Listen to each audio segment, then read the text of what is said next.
go to the book of Genesis, chapter 16. I'm going to read just one verse from 13 to 14. Today I believe that God is going to speak to your heart. Modimo tlo bua le dipelo tsa lona kajeno. Because I feel in my spirit when I was getting ready for this, Modimo wants to reassure us. You know, we hear a lot of things, we preach and we give powerful revelations and all these things, but there comes a point in every person's life mo Modimo a batlang fela ho reassure that he cares about you. God, in my spirit, God was saying, I just want for this moment to show my people that I care about them, because we go through so many things and we end up asking ourselves for it, you know, does God even care? Because the people around us, they have shown us, or they keep showing us, that it's every man for himself. We are living in a time and a season where it's every man for himself. Everybody's trying to live their lives. Everybody's trying to survive. Everybody's trying to do the best that they can do. You know, we go through our daily routines, going to work and just trying to do the best that we can. And when we come across challenges and things in our lives, we find ourselves that at the end of the day, it feels like you are alone, you know. You feel like you're alone. You feel like, where am I even going with this thing? Is this situation or whatever that I'm going through, is there a point where it is going to change? And unfortunately, we get to that point also where we ask, or Modimo, I mean, just like Jesus did. He said, my God, I feel like you have forsaken me. Why have thou forsaken me? If Jesus himself, as God as he was, as anointed as he was, as powerful as he was, there were moments in his life, or there was a moment in his life where he felt as though God had forsaken him. How much more, now? We are not Jesus. We are not God. We are human beings. How much more if Jesus felt like that at some point? We get to those points also. So I just want to read this portion of scripture. Genesis 16 verse 13, it says, she gave this name to the Lord who spoke to her. She gave this name to the Lord who spoke to her. And she said, you are the God who sees me. For she said, I have now seen the one who sees me. Kasi suturi, kiboni yamponi. I have seen the one who sees me. This is why the well was called Ber Lahai Roy. It is still there between Kadesh and Bered. Today I want to speak about the God who sees me. Modimo yampona. Because most of the time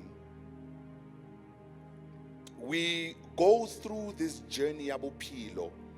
I always say, life is a journey. We go through lieto lena le bitswang bophelo, and we come across challenges, we come across problems, and we come across situations that most of the time it feels like they are beyond matla a rona.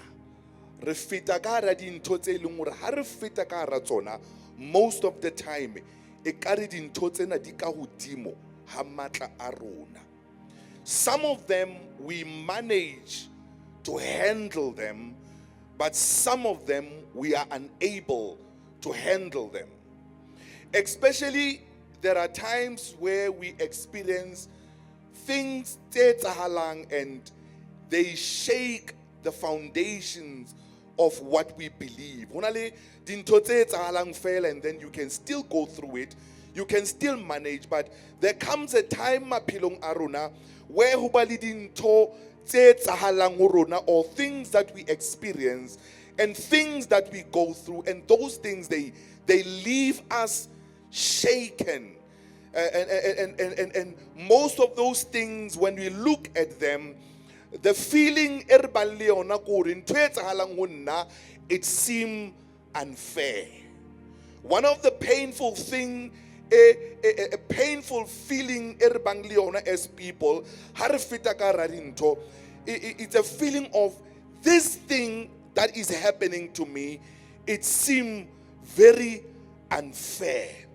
And the next question is, when I'm going through what I'm going through, my question is God even aware of what I am going through? Is God aware of the unfairness of the situation? Is God aware of the fact that what I am going through is something that I was never prepared for? Why would God allow something in my life? I was never ready for this thing. I was never prepared for nto ena ekefentang ka hara yona. You know, can God see my pain? Because if I believe that he saw it, I would not have been, I should have been in this pain for so long if God was aware of it. Because I will have to assume, if Anele aware of it, then he could have done something about it. So I'm assuming that maybe he's not aware of it, that's why he's not doing anything about it. Maybe he's not aware of it, that's why I'm still in this situation.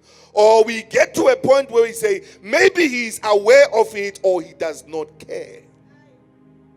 Because there is that time when you feel, or people as a human being, you feel, I don't think God cares about this situation, because there are 6 or 7 other billion people in the world. Who am I that God should care about my situation? I'm sure God has better things that he's worried about than me being in this situation. And because of that feeling, we end up sometime giving up on fighting. We end up giving up on the things that we want to do. We end up giving up on our dreams, or we end up giving up on our marriages. We give up on relationships, even to the point of giving up on God. Because people who have given up on God, they did not just wake up in the morning and say, I'm giving up on God. There must have been things, a series of things that kept happening day in and day out. And they kept praying and they kept hoping. But things, some of them, they were going from bad to worse. And to a point whereby they're saying, no, maybe this whole thing doesn't work. Maybe this whole God thing, maybe this whole salvation thing is not working. So I'm just going to give up on this. I'm going to do what I think I should do. I'm going to do the best that I can do without relying on God. Because relying on God is painful and disappointing. People feel like relying on God. A lot of Christians, they feel disappointed by God. They feel disappointed by their belief. Or I'm disappointed in my belief. Because I had hoped my belief is a way out. I had hoped that my belief is a way through life. But it seems like even my belief is not working. I'm disappointed in my belief, and I'm disappointed in God at the same time. Is God even aware? When the Bible says she gave the name, it was a woman by the name of Hagar in the Bible. One of the things about Hagar, the most painful thing, is that she was treated unfairly. Life was very unfair to Hagar. She suffered for doing right. It is one thing when you are suffering because you did something wrong. It's understandable. I did something wrong and I suffered for it. I made a bad decision and I'm suffering for it. What made Hagar's situation deep, very painful, is because boemo bo kileng ka rabona o bo ke iphumanang ka rabona bo bohloko ha ke ka rabona because hona le ntwe mpe e ke entseng. It is actually the opposite. I am here because I did something right. I am here because I was obedient. I am here because I was faithful. How is it possible that I suffer for being faithful? How is it that I suffer for doing right? How is it that I suffer for being obedient? Because as a slave, she was a slave and in the house of Abraham. And she was going about her business, doing what she was doing every day. And Mama Sarah and Abraham, husband and wife, they had their own issues. They had their own things that they were dealing with. Because remember, Sarah could not have a child because they were old. So they were dealing with something in their lives. But instead of dealing with something in their lives, they decided to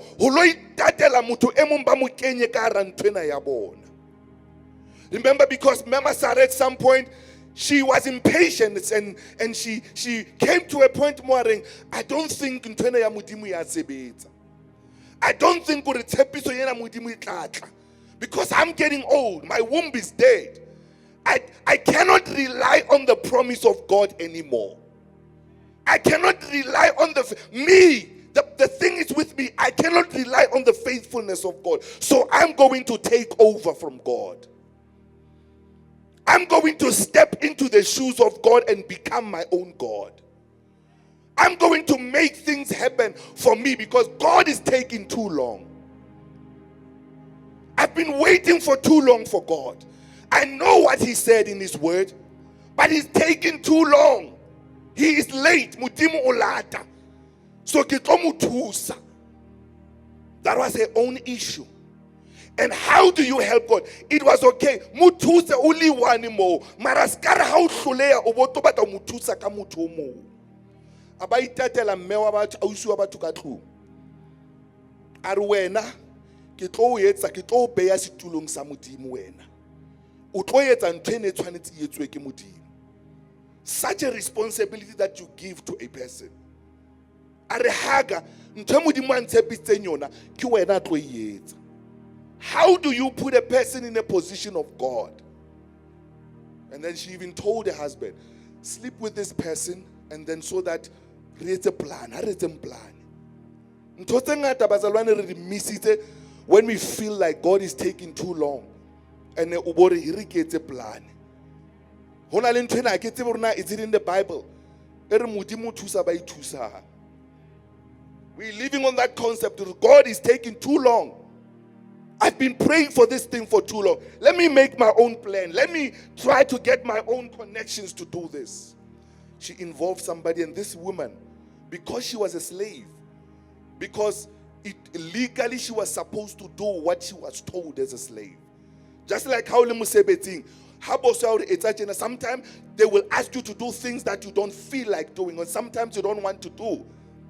But because that person is in a position of authority in that space, you have to oblige. It was the same with Hagar. She was a slave. She had to oblige. And indeed, that's what happened. But the problem was that when she gave birth to a child, when she fell pregnant and gave birth, the Bible says, she began to resent her. Mema Sarah akala usoya Hagar.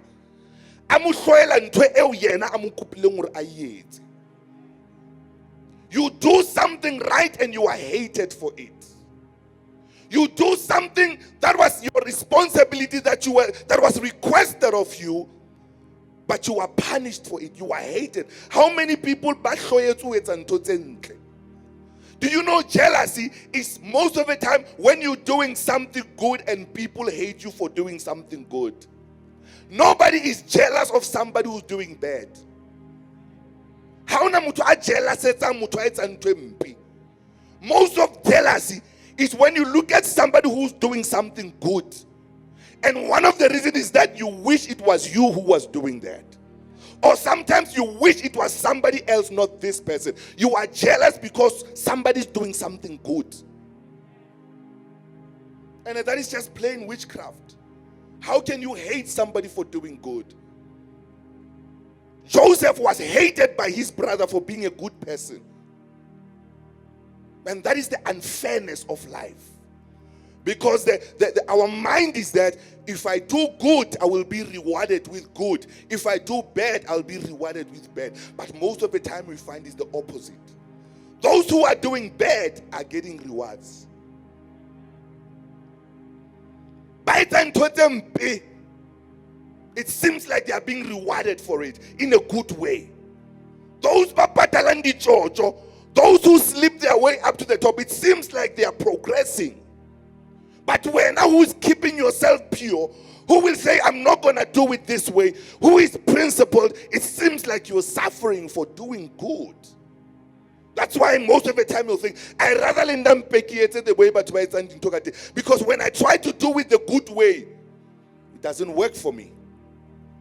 I rather pay bribe, because those who pay, they get the contract. Nike straight, but I don't get the contract. That is the unfairness of life. That is the unfairness that Hagar was experiencing.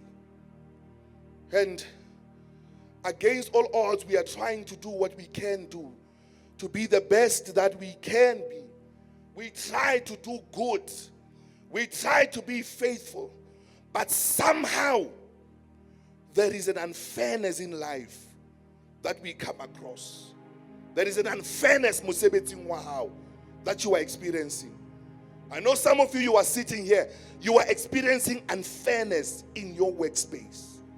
Some of you are experiencing unfairness in your home. Unfairness is when you are expecting certain things to go a certain way because you have played your part. But those things, they don't go that way. That is unfairness.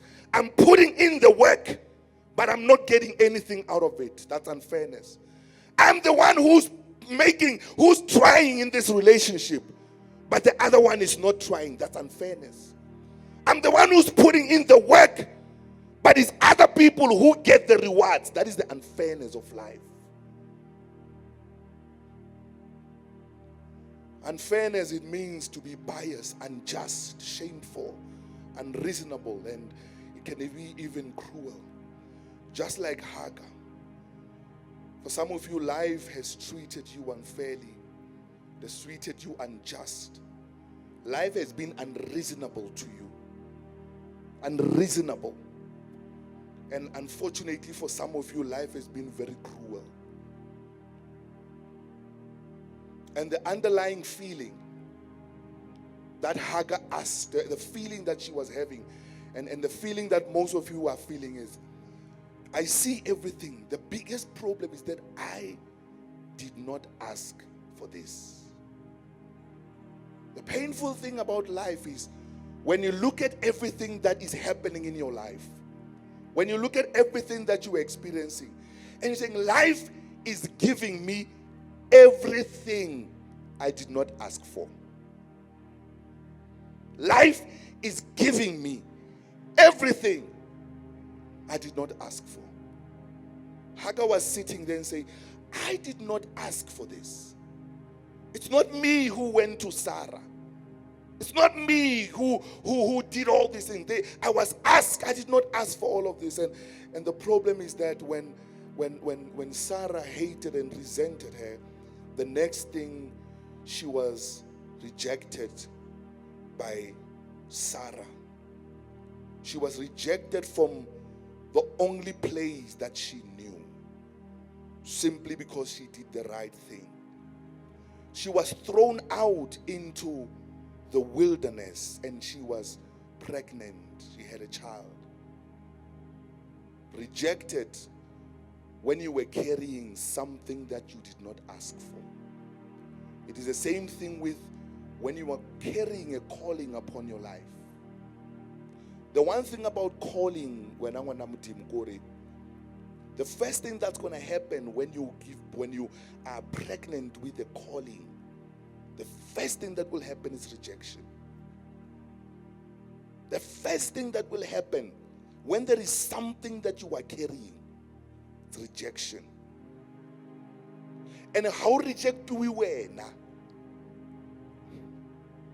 I'm going to say that again. When you are rejected most of the time, it's not personal. They're not rejecting you, but they are rejecting Twene Witswiri. Who knows I reject we Hagar?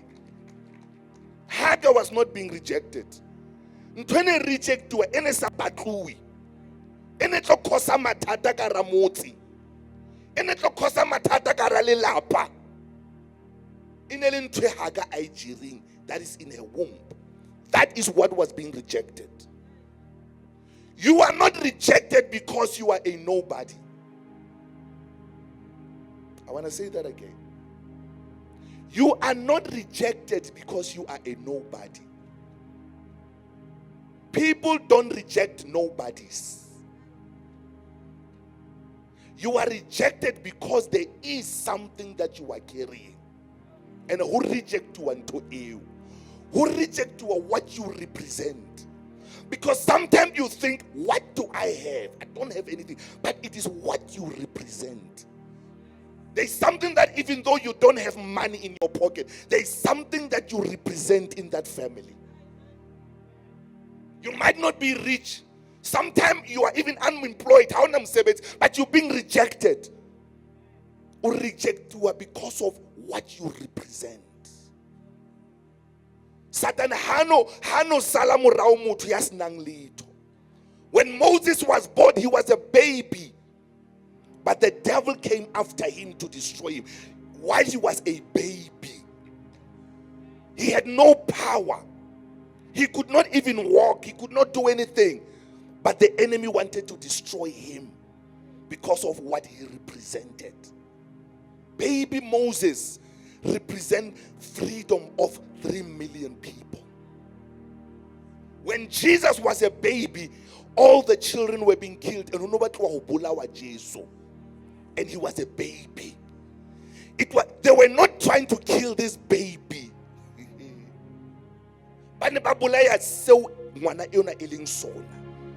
There's a difference between wena and a cell willing sona. So Hagar was not rejected because now she did something wrong. Because she did not do anything wrong. She did what she was asked. So she was not being rejected because she did something. Let me stop there. You think you are rejected, and what frustrates you the most about your rejection is, what did I do for people to not want anything to do with me? Even people that I don't even know, but they don't want anything to do with me. Hagar was sitting there. What did I do? Because I did the right thing. I did what I was asked, but I'm being rejected. So when you are facing rejection, it's not about what you did. It's not about you. It's about that person. Where there's something about you that is either a threat to them or that they don't understand. So when you're sitting in a place of rejection, know that you are there because you have something that is a threat to somebody. You represent something that somebody wishes they were that. And they're asking themselves, what's so better about you?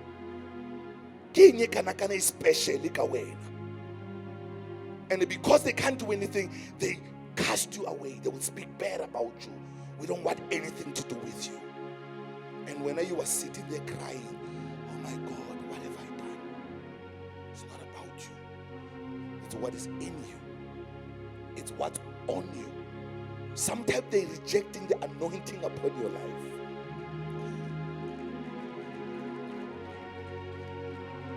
Because most of the time, but the problem is most of the time we don't know what we carry.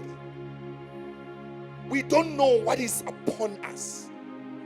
We don't know what God has given us. And the problem is that the enemy knows it. The problem is the enemy knows what is on you, what is upon you, what is in you. Why? For God's sake, why Mudimu are revealed in total Udira, Abasa di reveal Horona? Why Mudimu are powerful? Why Mudimu are some Ponzihanya? Irhakitama give a revelation of the glory upon me. Mara Ababula Masho Adiratzaka. Ibe bona babona khanya udima bophelo ba ka. Babang attacker. Nna ke ipotsa why are they attacking me?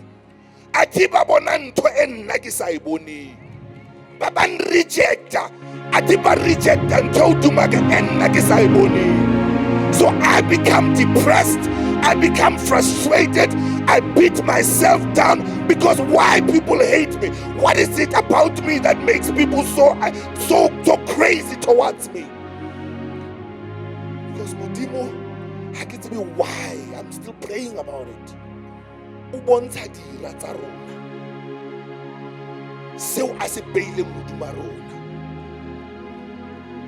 then we cry when they reject us.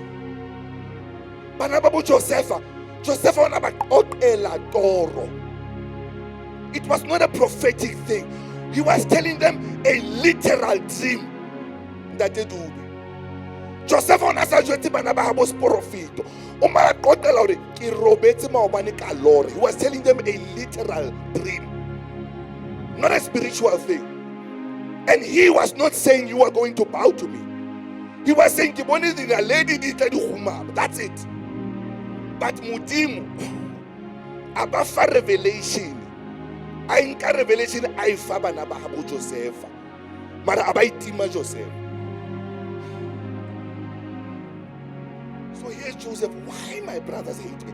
All I did was to share my dream. I was just excited. I think Mudimu unkile the revelation of that dream. As I team Joseph. Joseph finally, he was 16, around 15, 16 when he saw that. He was a child, literally, around 16 or something. He was excited. Hey, I saw this interesting dream. But the revelation went to the brothers. And they did not hate his brother. I don't believe, as much as they hated him, but to me, they hated what he said. They hated what he represented. They hated what was revealed to them. Because in their mind, I'm a holo nakare. Why ntwana yena? Why ntwena mudimu abatanguyetsa asayetse kanna? So he hated him. The clever one, and I'm the intelligent one in this house. Why is God not giving me this? Then there was the one who prayed a lot. I'm the most prayerful one in this house. Why is God not giving me this one? All of them, they are having their own reason as to why Ntwena Ikamona is at home. So they were hating that fact, not their brother. So when people look at you, when they hate you, most of the time, why wena? Why when nalinyana lokali chwatli? Why when asule already special? Because banna batswana, le basadi batswana. Why when ala hauli standile up until now? Aruna chwatli yakatoko. They hate you for that because it does not make sense to them, and because they can't explain it, the only way is to attack it. People attack what they don't understand. If they fail to explain it, then they attack it. Jesus was attacked because people could not understand what he was saying. They could not understand where he is. They did not understand this person. They attacked him for that because they did not understand what they were saying, and they killed him for it.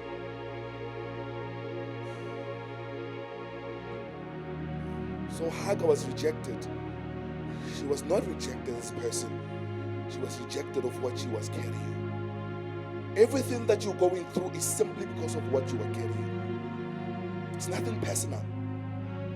Because you look at your life now, what is so special about me?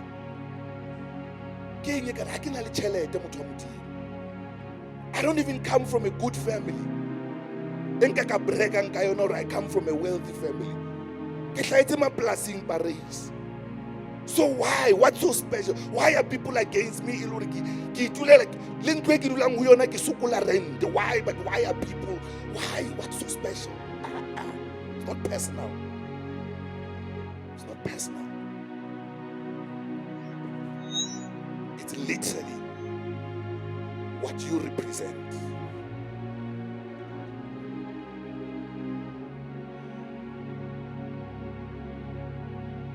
She was literally rejected and was sent in the middle of nowhere.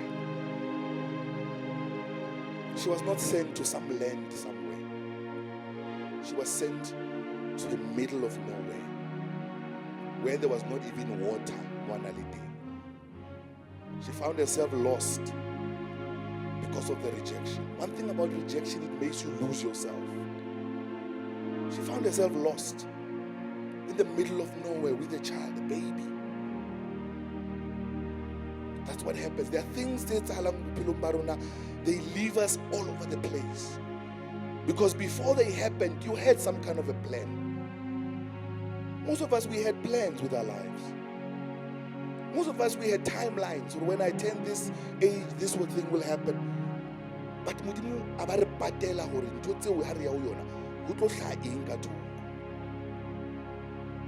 the reason we are frustrated is because the things that we're going through, we did not prepare for them. We did not plan. Nobody planned to lose a job. Nobody planned to lahlela ke ngwana. Nobody planned to rotla a divorce. Nobody planned that. Nobody goes into a marriage with a plan, or I'm going to be in this thing and then I'm going to get divorced. Nobody plans that. That's why we can't even judge people who are going through certain things. Because it's not like we plan these things. There are things in my life that I think I did not plan for them. And when they happen, some of them, they leave them spinning around like nothing, like a crazy thing on the road. Because I did not plan for it. Nobody told you that by this time, utoba lengwana at a young age and you'll have to raise that child alone. Nobody told you that you're going to be happy with your husband and after 10 years, about two with nothing. Nobody told you that. So when we get to those places, we find ourselves in the wilderness, spinning around, spinning and spinning and spinning. Because we did not plan for all of these things. So even to come, that's not our plan.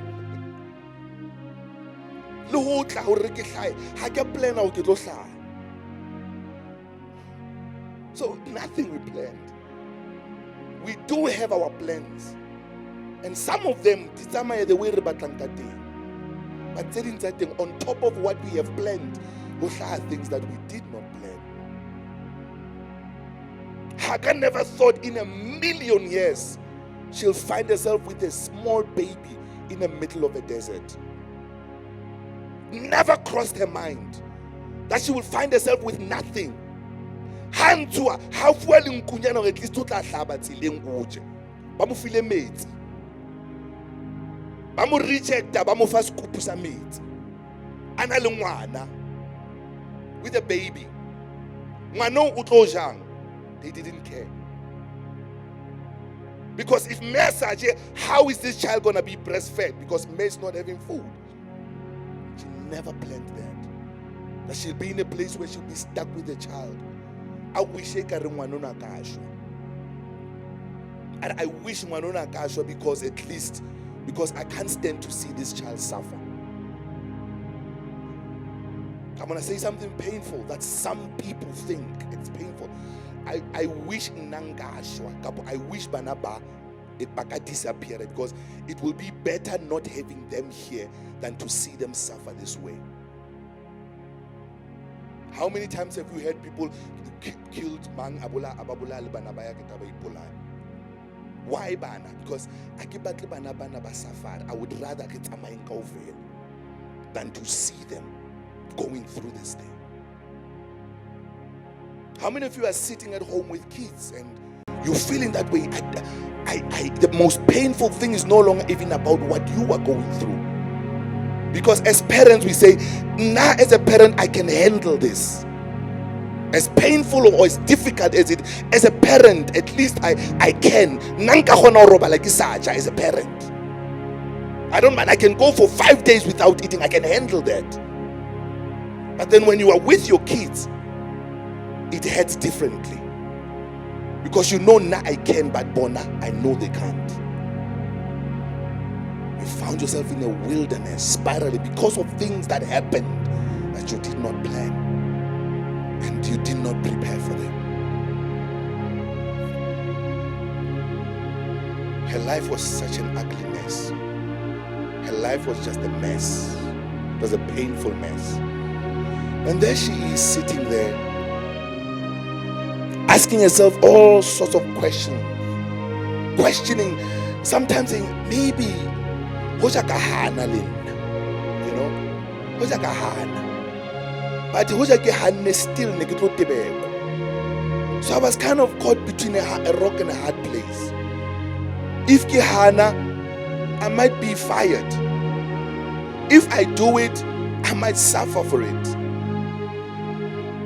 So she was caught between a rock and a hard place. That's you there. Where you're saying, if you bribe, it's gonna come back to me. If it's a bribe, I don't get a contract. What do I do? If I say yes, it might hurt me tomorrow. If I say no, it might hurt me tomorrow. Decisions. Because the crazy thing about the decisions, they don't affect today. They affect you 10 years from now, some of them. There are many people who made decisions 30 years ago. It affects them now. But many people, when they were young, they made rash decisions and they were free and all that. But now, 20 years later in marriage, that decision that you made back then, decision 20 years ago. So that's why when you're in a place, certain places they are difficult.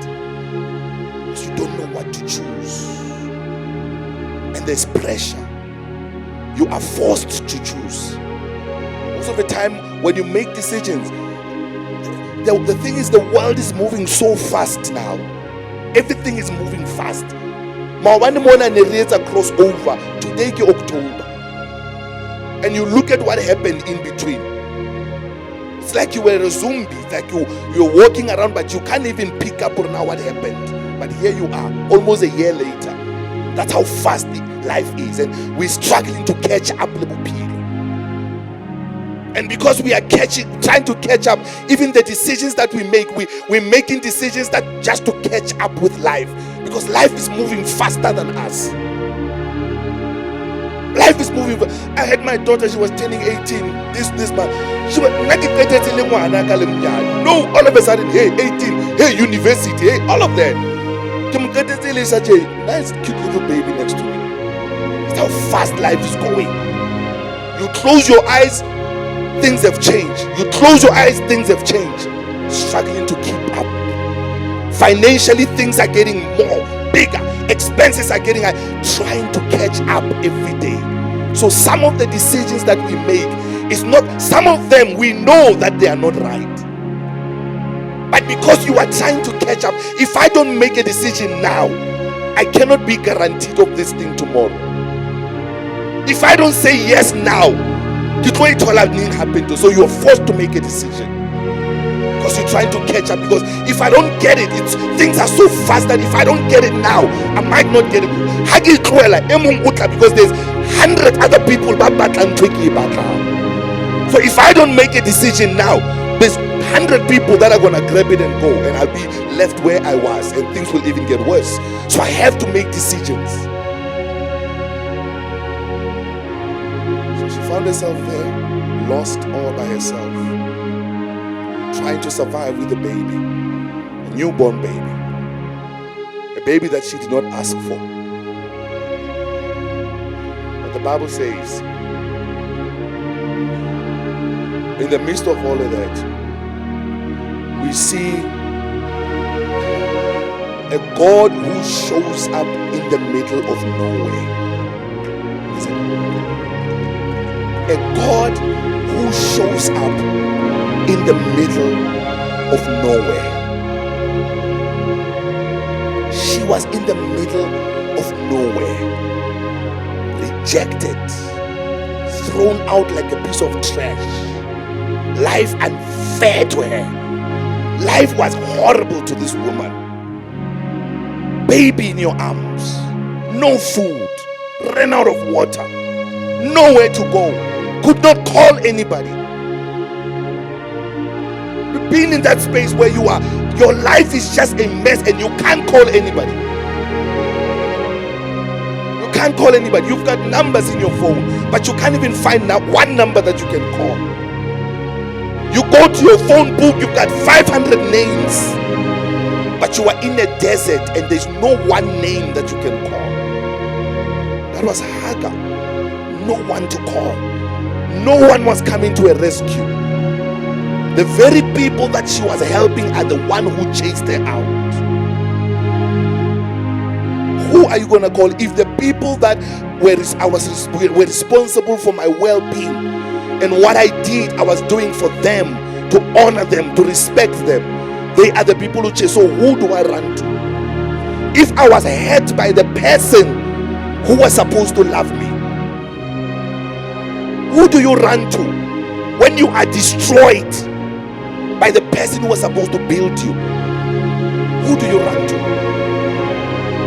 The very same people that your whole life was centered around them, and they just leave you in a moment's notice. Who do you run to? Because you know that there are people who are waiting for your downfall. So you can't even go to those people, because you know for a fact that if I can go to these people, but we told you he wasn't right for you. But our foster, so you find yourself, I can't call anybody, I can't go anywhere, I can't tell anybody. How many of you are sitting with things that you can't tell anybody?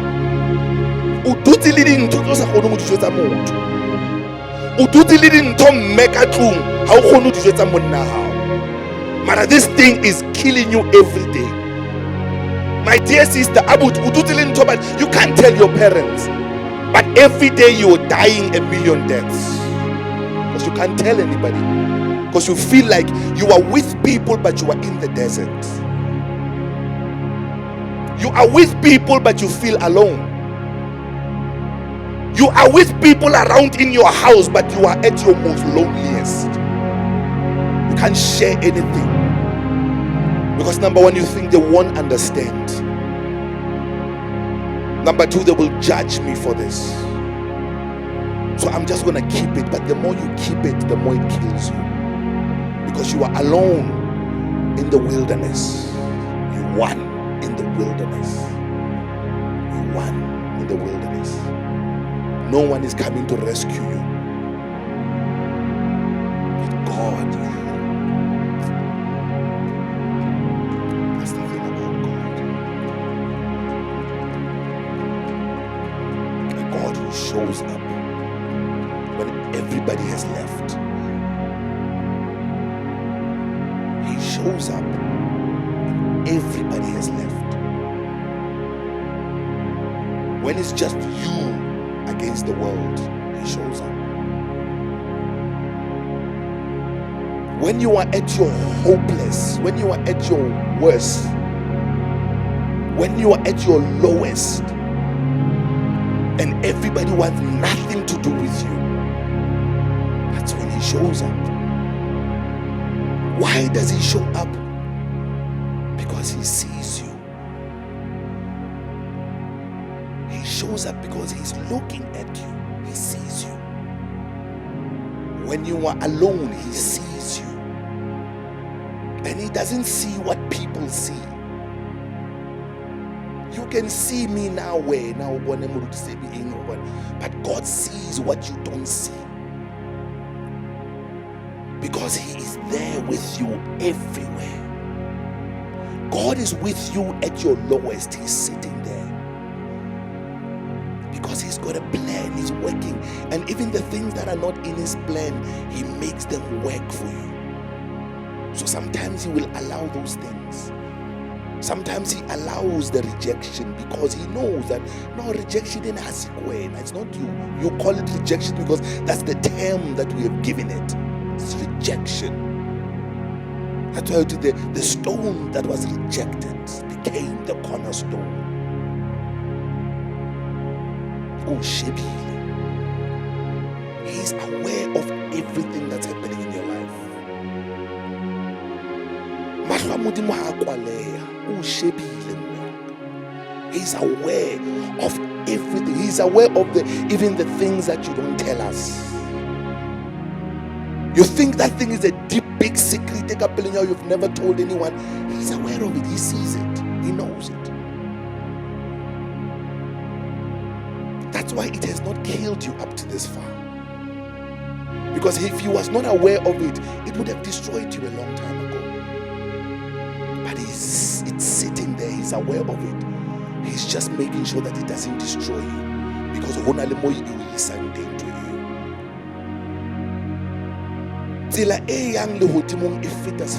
so He knows that. For the certain things, you have to bear them for a little while. What out we are crushed down, we are persecuted, but I feel more. God is aware that life is crushing you. Paul said that we are crushed every day. Our hearts are crushed every day. Our dreams are crushed every day. Our hopes, everything that we hoped for is crushed every day. But we don't give up. Because there is Elroy.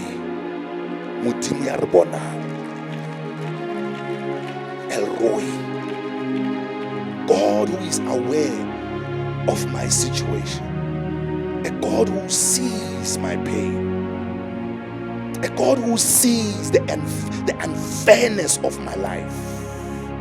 God is aware. He sees the unfairness. Of course, to Him, it's not unfair because He's got a plan. But He's looking at it through me. I know, my child, that this situation to you, it looks unfair. I know this situation, you don't deserve this as a person. I'm aware of that. I see that. He shows up because He has seen. And when God shows up, things will have to change. Things change so much that Elroy it's not a name of God from heaven. It's a name that a woman gave God. You have to understand that when you say Elroy, it's not one of the names. Encounter in the middle of nowhere. You are about to give God a name. You are stepping into a season where God is going to do something in your life that you will name Him. You're not going to look for the names that you wear now to the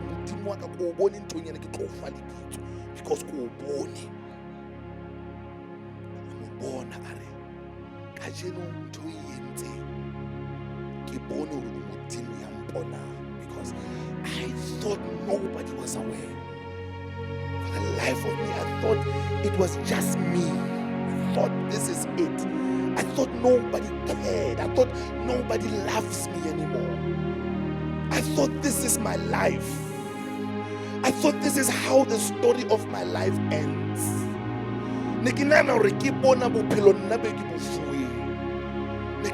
I will have to live with this pain of looking at my children like this forever. I thought I was rejected by my husband. He left me. I thought this was it. I'm going to have to learn to live with my condition and my situation and watch my kids suffer. I was not aware. I thought, nah, I will never work in my life because there's a high rate of unemployment. I'm a man. I can't provide for my family. I thought this was it because I've been trying all this time, and I thought this is it. And I thought you were not even aware how much I'm trying. I was even willing to take a job. I was willing I was willing to do anything because I've been trying. And I thought you were not aware. So I had accepted, but maybe this is my life. I will remain a useless father. I will remain a useless husband. I will remain a useless wife. I thought I will remain a useless mother because I'm unable to do things for my children and my family. Khati Jesu, when I'm born, Elroy, the Lord who sees me, the Lord who sees me. The Lord who sees me. The Lord who sees me.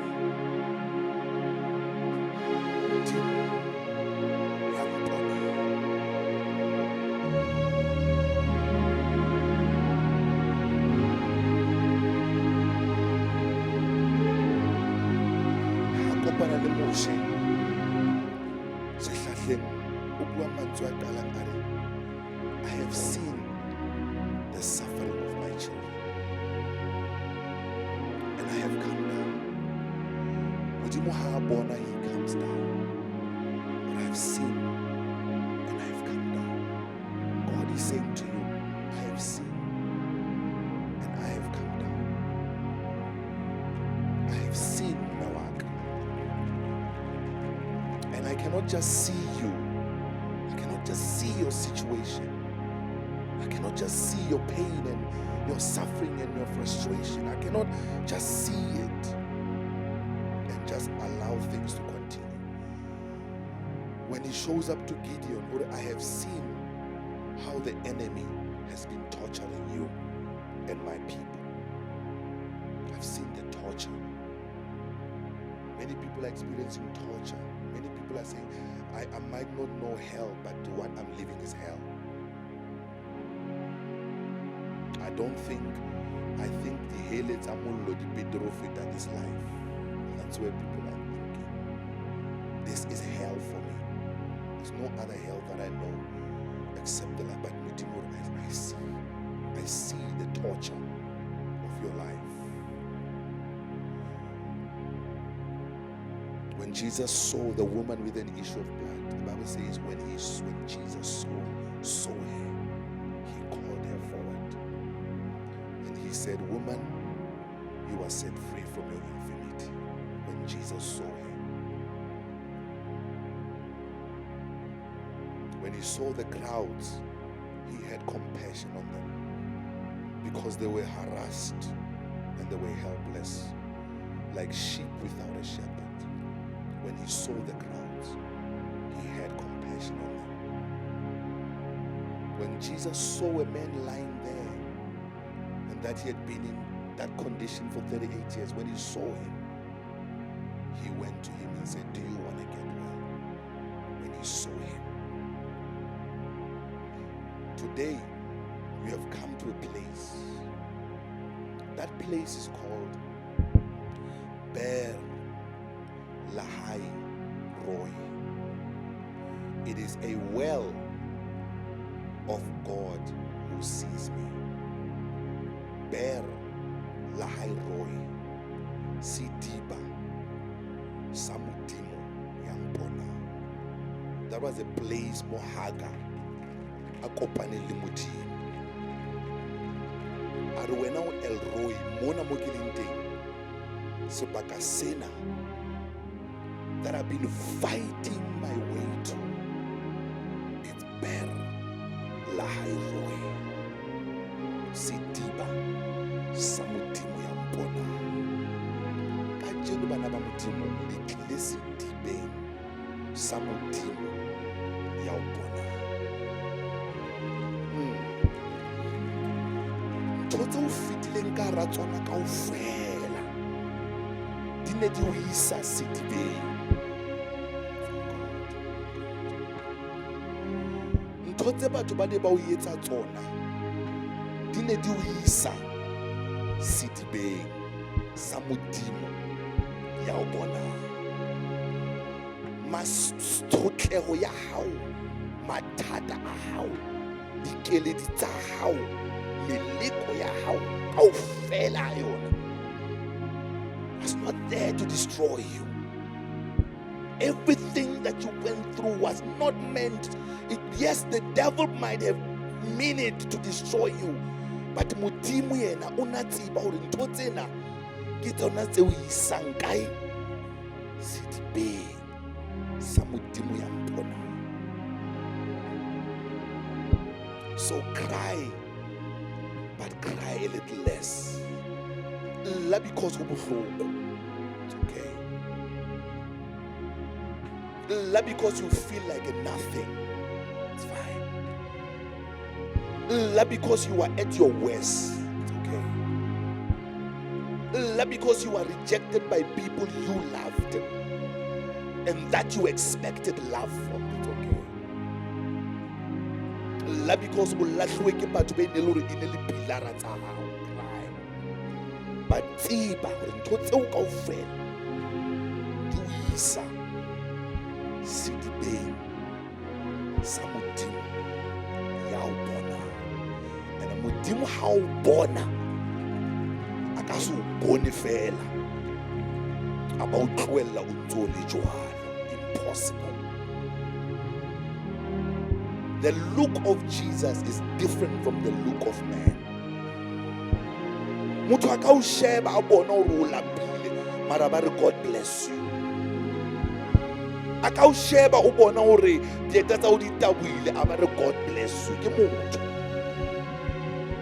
A ka o sheba o bona hore you are falling apart, lenyalo la tshwatleha bana ba tsamaya a ba o sheba re hey we are praying for you woman of God. A ba o sia o le jwalo. Motho a o sheba mara modimo a ka se o shebe fela. How sheba ntho di a fetoha. He is Elroy. His look changes your season. It changes your season.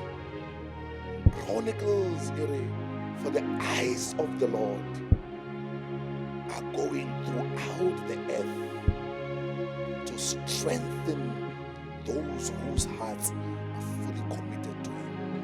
Mahlo wa Jehova a tsamaya a shebane le bao ba hlokang matla. The eyes of the Lord are going. You are here because the eyes of the Lord is clear o sheba. Ya re ka jeno o tshwanetse o ye sedibeng. Ka jeno bana ba modimo ha latla ke rekeng. Ke kopa ho le disappoint. Today you did not come to church. O tlile sedibeng. Sediba sa bophelo. Sediba sa ditshepiso. Oh, sediba. O tlile sedibeng. Bell la high boy. Ezekiel. Then I passed by you and I saw you. Ke ne ke feta ka o bona. Ha ko bona ka o bona o no pitika ka hara madi a hao. Ka o sheba. Ka bua mantswe a re phela. Wena ya sudubaneng madi. Ke ne ke feta maneso. Mara ela ra ke feta ka o bona. I saw you swimming in the pool of your own blood. God knows what Madia wanna tricky. But I'm sure you were hurt by people, you were stabbed by people, you were broken by situation, you were crushed by conditions of your life, you were bleeding, life was coming out of you. and nothing was coming back. You had been giving, but nothing was coming. You gave love and it never came back to you. You gave loyalty, never came back. Instead you were betrayed. You gave, and here you are. You were just swimming in the pool of your own blood oozing out of you. But when I saw you, I could not just pass you by. Because if you can bleed to a certain level, you die. So I knew that if in that state that you are in, you're not gonna make it. God is saying you are here today because from today, if you did not come, the situation had come to a point where it will destroy you. You were coming to a point where it was going to kill you. The bleeding had become too much. That if I did not come and stop the bleeding, you were going to die. The depression was going to kill you. You are going to have a heart attack if I did not come and bring you to this well, because you needed to come here. You are here not because it's Sunday. You're here because Mudimo were born. That's why you're here. I'm going to pray. I want to pray. I said, when you were there in your blood, I said, leave pain. Psalm 139, your eyes saw my unformed body. All the days ordained for me were written in your book before even one of them came to me. Mahlo wa hao a bone le pele mmele wa ka o bone.